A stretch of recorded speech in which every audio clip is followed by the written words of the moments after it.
لقمة واحدة من هاي الكيكة رح تغير مودكم تماما. حاسين باكتئاب، فقدان الشغف، غدر الأصحاب؟ هاي الكيكة علاج لكل المشاكل النفسية، وبس تاكلوا منها بتفرفشوا.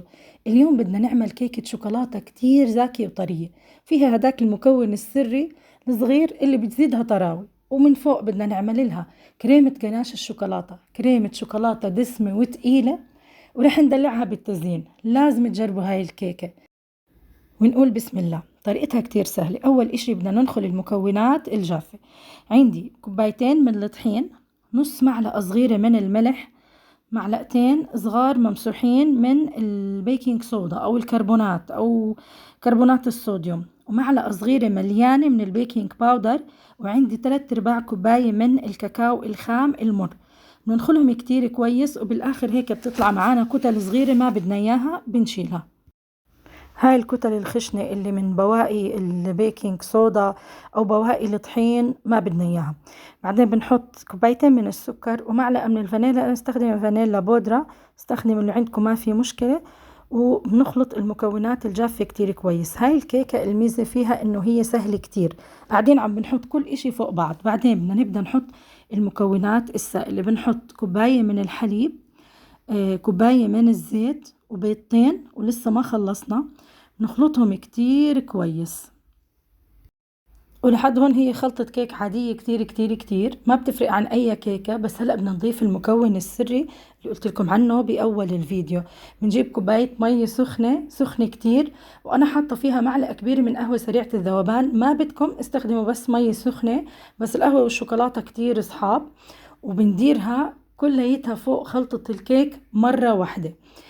شوفوا، من كتر ما هي سخنة ما كنتش قادرة أمسك الكوباية. انتوا هيك رح تفكروا انه الكيكة سالت وخربت او رح تعجن معاكم. بالعكس، رح تطلع هشة وطرية. طيب هلأ خلطنا كل المكونات، وانا بحب اخبز بالبايركس. بندهنه سمنة وطحين، زبدة وطحين، زيت وطحين. شايفين خلطة الكيك بتكون سائل كتير وزيادة عن اللزوم. بنحطها بالفرن على حرارة 180. وبس تقرب الكيكة من السوا بدنا نعمل كريمة الشوكولاتة. ليش؟ لأنه أنا بدي الكريمة تكون أو الجناش يكون شوية بارد، وكمان الكيكة تكون شوية باردة، فما تعملوه من بدري. أنا بدي أستخدم كريمة، تقدروا تستخدموا حليب. بدي أحط نص كوباية من الكريمة وأحطها على النار تدفى. ما بدي إياها تغلي، ضروري كتير ما بدي إياها تغلي. إذا استخدمنا حليب نحط حوالي 3 كوباية من الحليب. وعندي هون حوالي 230 جرام من الشوكولاتة، يعني بنقدر نستخدم من 230 ل 250 جرام من الشوكولاتة. كان عندي شوكولاتة غامقة بصراحة، هي بشوكولاتة الحليب بتطلع أذكى. استخدموا أي نوع شوكولاتة هون أنتوا بتحبوه، أي نوع شوكولاتة أنتوا بتحبوا إنكم تاكلوا منه. مش ضروري تكون شوكولاتة مخصصة مش عارف للخبز، أو تكون شوكولاتة هيك نوع، أي نوع أنتوا بتحبوه.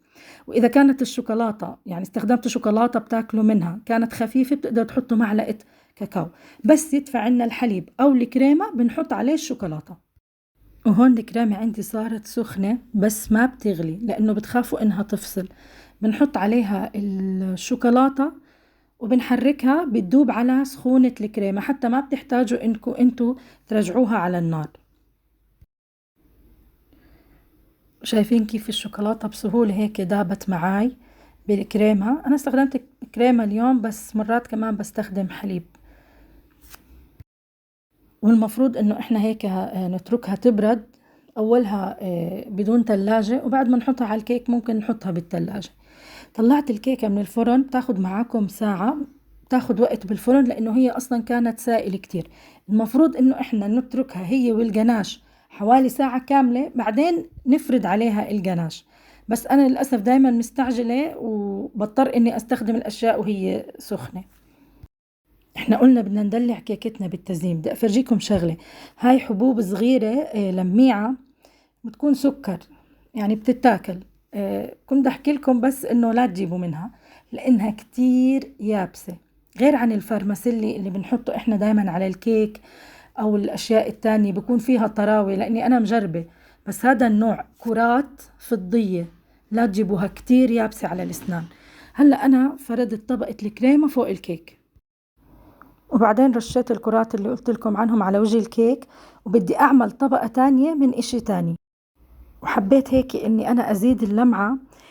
في عنا اشي هون اسمه جليتر غذائي، برق او لمعة غذائية، يعني بتتاكل، مش تروحي تجيبي البرق اللي بتحطيه فوق عينك، ارجوكي لا تعملي هيك.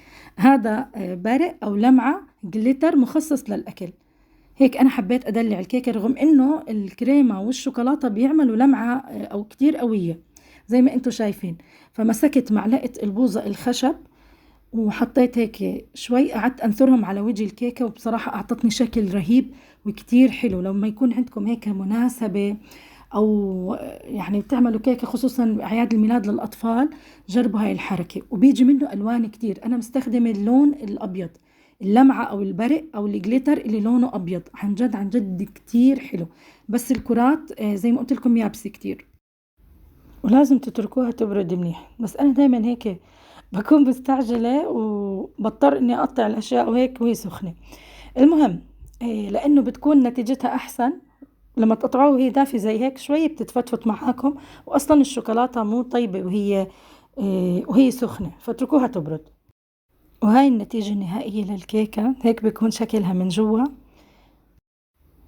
وشوفوا اللمعة اللي على وجه الكيكة، عن جد رهيبة رهيبة. أنا كتير عجبتني، عن جد كتير عجبتني. هي فكرة خطرت في بالي، شفتها من فيديوهات، وحبيت أطبقها. هم بيعملوها مع العصائر، بس أنا هون زي ما قلت لكم لأنها سخنة بتفتفت شوي. جربوا هاي الكيكة وإن شاء الله تعجبكم.